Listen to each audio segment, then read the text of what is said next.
Hi, I'm Amanda and this is Rabbit for Keeps. This is my 4-year-old bunny, Brindley, and I have 2 other rabbits, Jem and Nikki. I've been keeping rabbits for about 18 years and I'd like to give you the benefit of my experience. That's tips, health advice and advice on feeding and how to care for your rabbit. And here is Nikki. Hay is important for wearing down your rabbit's teeth. They gnaw and grind away at hay and it wears their teeth down. This is particularly important for male rabbits because male rabbits' teeth grow a little bit faster than females.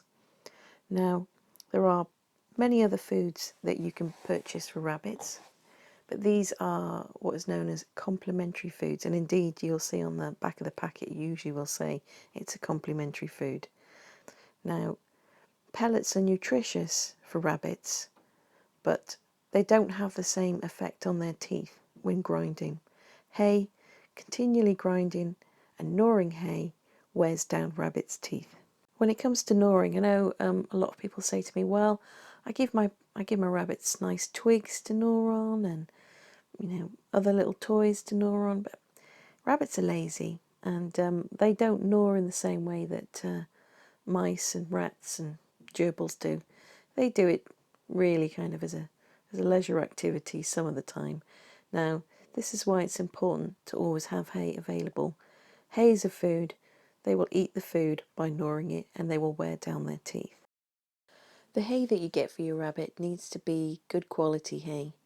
I can't really stress this too much. If your hay is not nice, springy, dense, fresh hay, then your rabbit just won't eat it. So you've lost already, really. The hay that pet shops sell is often very over processed and very finely chopped. Don't buy them that hay. They won't eat it. They'll just stand on it and ignore it. They can't build a nest with it.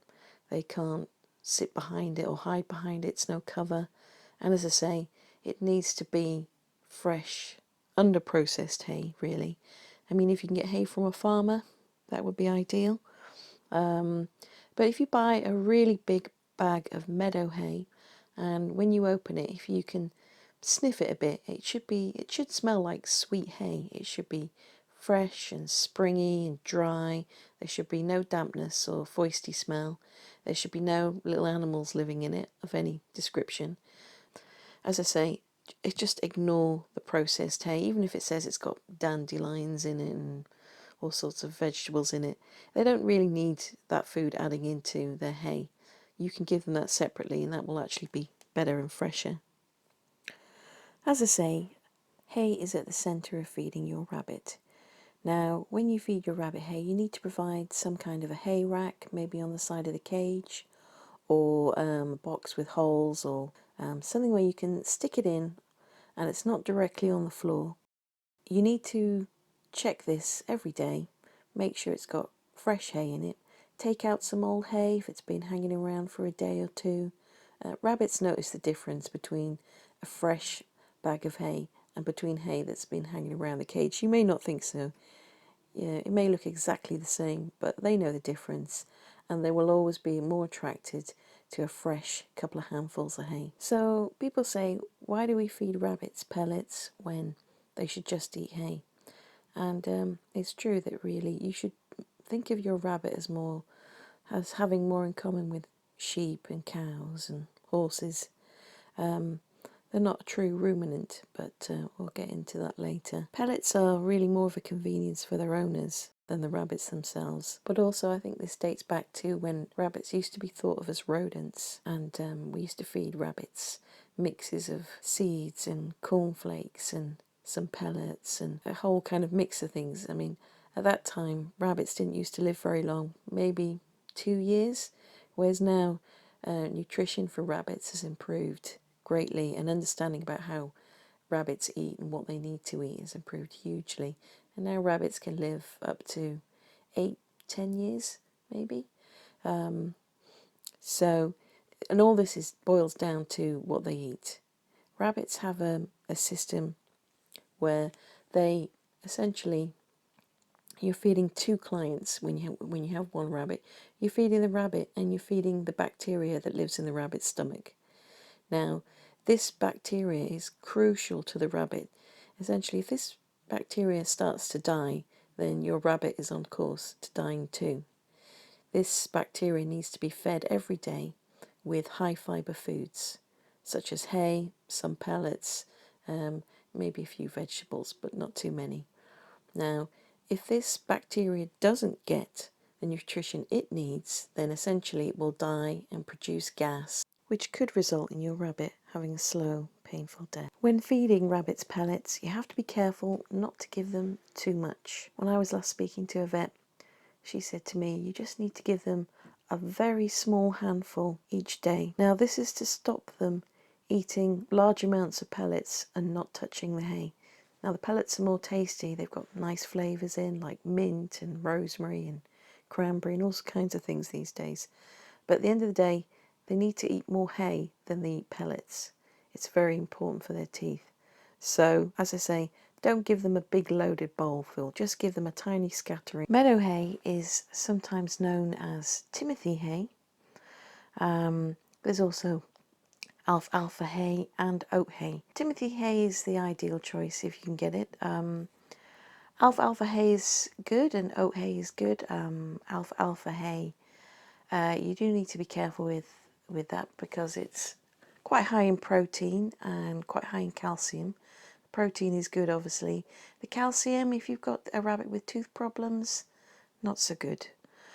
A lot of the time you see alfalfa hay promoted to rabbit breeders who are breeding for show. This is because rabbit's fur is mostly made of protein, so you can get basically feeding alfalfa encourages a very shiny, lustrous coat. And on the subject of complementary food again, complementary food, as I say, is basically rabbit pellets. Rabbit pellets are good, they are nutritious, but they're not, as I've seen listed on a prominent pet manufacturer's website, a complete food. A complete food doesn't exist for rabbits. Hay must always be fed alongside pellets, and also a good supply of water. Now, you may notice that your rabbit doesn't drink a lot of water. Some rabbits do drink quite a lot of water. If you're at all concerned, take your rabbit to the vet.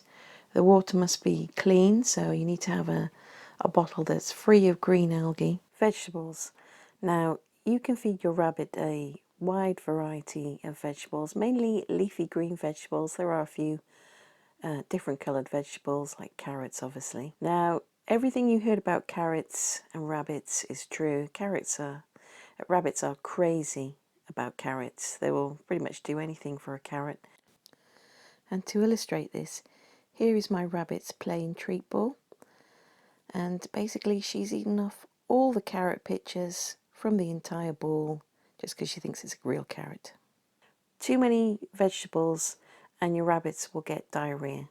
Now, diarrhea maybe doesn't sound like a serious problem, but it can become quite a serious problem if your rabbit regularly gets basically poo stuck to the back of its rear end. This causes potentially not just discomfort and an unpleasant situation for you, but also it can result in something like the disease fly strike, which is a very serious disease, and your rabbit can die from it.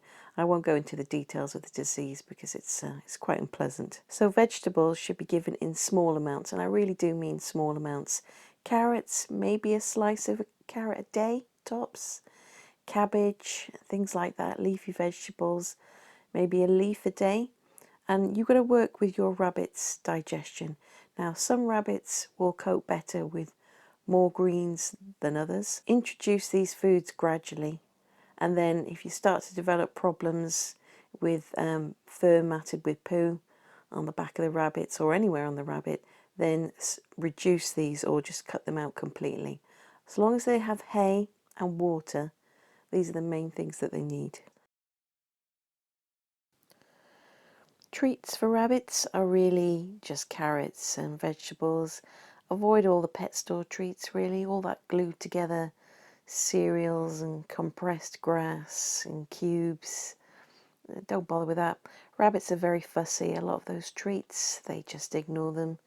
They'd be far happier with a slice of carrot. And now here are the no-nos for feeding your rabbit. So completely avoid cereals, beans, nuts, bread. It's not suitable for rabbits. Seeds, grains, anything like that. Most pet treats, anything like that, just completely avoid. Rabbits in the wild feed at dawn and dusk.